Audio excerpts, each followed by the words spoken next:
I was one of the originals. Well, I used to sit down and talk to a gentleman named Colonel Wade, Donald Wade, and he was the one whose dream this was to have. And we kept on talking about him being a member of the school board. Somehow or another, it allowed him to go ahead and kind of trickle down to where we are today. He had an idea of setting up a museum to recognize the services of the military. And a lot of paperwork was involved, a lot of negotiations. He did a lot of that work, but it took from 2002 until 2008 or whatever to get that done, to negotiate. There was nothing but cobwebs and old smelly things all the way around here. We started days that were hot and cold and snowy and wasn't raining. We just stayed in here. We started working with that big room in there, in that little lobby, and from there we just kept on growing and kept on growing. Then once the people heard, what was going on, the donations and everything came in.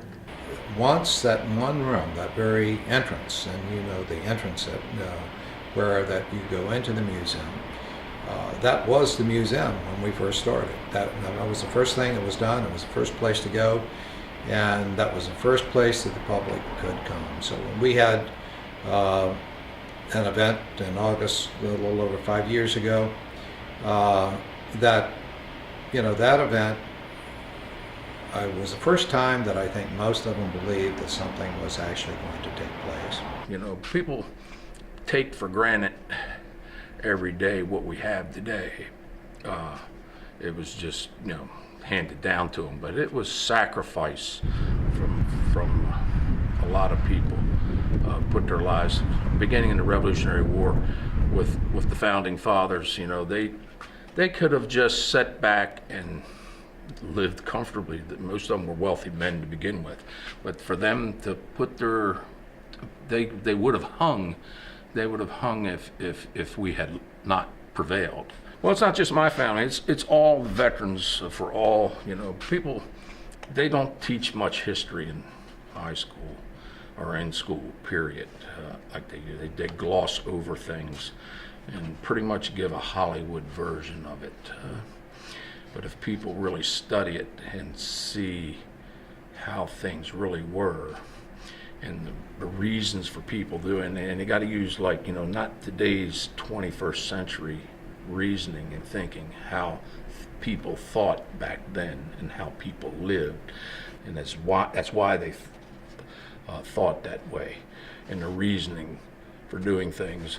They would have a better understanding of really, of the country, how the country is today. Is an acquired taste? I think it is.